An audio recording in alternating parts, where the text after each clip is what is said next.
Hey everyone, my lightning talk will be based on gray seal activity and the commercial fishing industry on Cape Cod.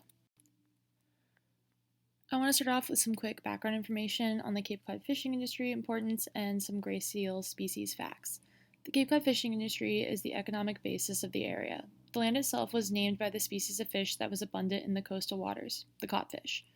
There are many different species of fish sourced from the Cape Cod waters, but the main species are cod and haddock. However, the population numbers of these fish have been on a fast decline. Some believe this is due to overfishing, while others believe this to be a direct impact of predation from the increasing populations of seals. Gray seals are the most common seal on Cape Cod, followed by the harbor seal. These seals are native to New England and the mid-Atlantic. They feed mainly on fish including cod and haddock. They are also known to eat eels, flatfish, and even some seabirds. There is an estimated 30 to 60,000 gray seals that call coastal Cape Cod waters their home. Even with a growing population, this species is still being protected by the Marine Mammal Protection Act, or MMPA. This act was established in 1972, and it prevented the culling of seals by fishermen. Before this Protection Act, fishermen were paid per seal snout to try and limit the population. It is estimated that thousands of seals were killed each year by fishermen before 1972. Today, the seal population is still on the rise, while the fish population continues to dwindle. There are many arguments between locals on whether the culling of seals would benefit the economy of Cape Cod or be detrimental. The presence of seals increases tourism with seal tours. However, the increased boat traffic within close proximity of the seals can be threatening to the seals' well-being. The research question I wanted to tackle was if there was more gray seal activity around fishing harbors and if the fishing industry was directly correlated to the observation seen. This question's findings can be considered important when considering the threat to seals if they are in close proximity to fishing vessels, equipment such as ropes and nets, and if they would become dependent on humans as a food source. The observations could also possibly address the idea that seals are related to the decrease in fish. I hypothesized that if the fishing industry and seal activity were correlated, that there would be more observations of gray seals around the time fishing vessels returned and in close proximity to harbors on Cape Cod. To answer this question, I decided to collect information on gray seal observations from iNaturalist. I used filters to confine the results to a more manageable number of observations. To do this, I selected the species, location, time span, and quality of observations for a total of 101 data points. I then used Excel to create a graph showing the frequency of seal observations throughout the day.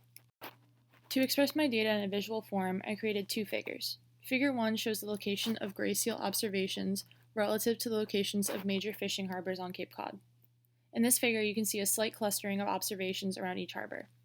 Figure 2 shows the number of gray seal observations each hour throughout the day. There is a prominent increase in observations from midday to late afternoon. The highest number of gray seal observations occurred between 3 and 4 p.m. The data collected shows an increase in gray seal observations taken around harbors between 3 and 4 p.m. Depending on time of departure and tide charts, most fishing vessels return to the harbors midday to late afternoon after fishing for most of the morning. This means the seals may be coming from haul-out sites, meaning the sandbars or beaches they rest on in great numbers, to the harbors to feed rather than to open waters more often. Some seals could also never leave the harbor location at all. This shows a direct correlation to seal activity in the harbors and the commercial fishing industry on Cape Cod. However, there were some areas where there could be errors in the data collected. The observations recorded only spanned 1 year, for a total of 101 observations.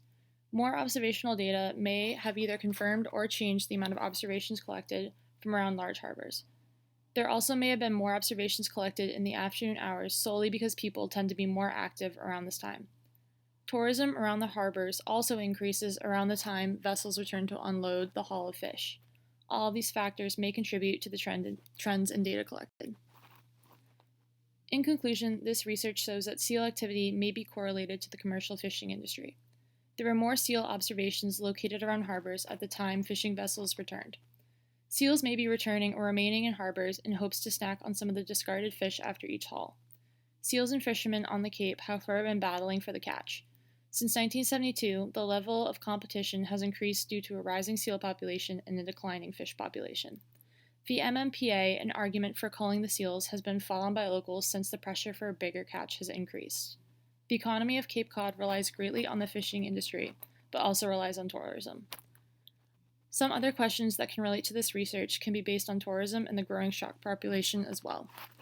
The questions include if the increase in great white shark population is correlated with a growing seal population, and if the culling of seals would impact the population enough to cause an increase in fish populations, or if overfishing is the main cause at play.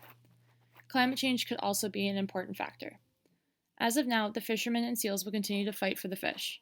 The seals increase tourism due to their close proximity, abundance, and of course, their cuteness. The locals may not feel the same way, but they may have to choose which is more important for the economy, either the seals or the demand for fish to maintain tourism.